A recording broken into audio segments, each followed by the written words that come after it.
बुलढाण्यामध्ये चौथीतील विद्यार्थ्याला शिक्षकाकडून अमानुष मारहाण, गंभीर जखमी मुलावर रुग्णालयात उपचार सुरू. खामगाव तालुक्यातील पिंपळगाव राजा येथील घटना. शिक्षकावर कारवाईची पालकांकडून मागणी. सांगलीमध्ये नर्सरीला लागलेल्या आगीमध्ये महिलेचा संशयास्पद मृत्यू. आगीत महिलेचा होरपळून मृत्यू, पतीचं पलायन.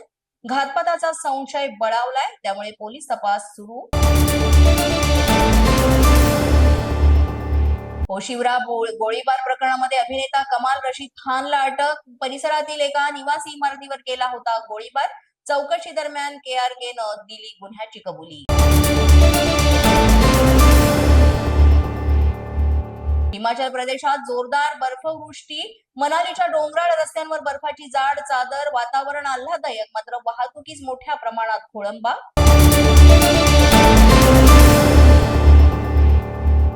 मुंबई महापालिकेतील महापौर पदाची निवडणूक पुढे ढकलली. भाजप शिवसेनेकडून गटनोंदणी प्रक्रिया अद्याप पूर्ण नाही. नवीन महापौरांची निवड फेब्रुवारी महिन्यात होण्याची शक्यता.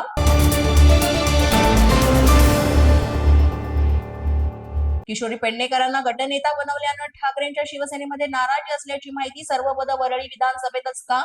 नाराज पदाधिकाऱ्यांचा सवाल. ज्येष्ठ मंडळींना सुद्धा डावलल्याचा केला आरोप.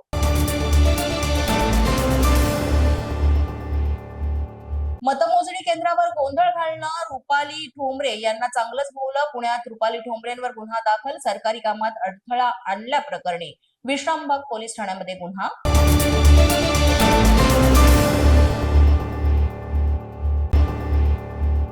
MIM पक्षाची नवनिर्वाचित नगरसेविका सेहर शेखनं मागितली माफी. हम उमरा को हरा बना देंगे. हिंदूंना चिथावणी देणाऱ्या वक्तव्यानंतर आता जाहीर माफीनामा.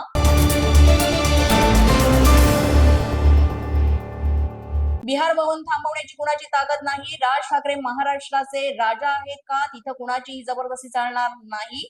बिहारचे मंत्री अशोक चौधरी यांची टीका. महाड नगर परिषद निवडणूक राड्या प्रकरणी भरत गोगावलेंचा मुलगा विकास गोगावलेसह 13 आरोपींना पोलीस कस्टडी. हायकोर्टाच्या आदेशानंतर गोगावले पोलिसांना शरण. न्यूजच्या बातमीपत्रात आज इतकंच. तुम्हाला आमचं बातमीपत्र कसं वाटतंय याबाबत अवश्य अभिप्राय कळवा. यासाठी पोलीस माझा न्यूजचं YouTube चॅनल सबस्क्राईब करा. तसंच आमचं फेसबुक, इंस्टाग्राम आणि ट्विटर अकाउंट फॉलो करा. अधिक माहितीसाठी आमच्या www.policemazhanews.com या वेबसाईटला भेट द्या. आमचे अधिकृत प्रतिनिधी व्हायचे असेल तर स्क्रीनवर दिलेल्या क्रमांकावर आजच संपर्क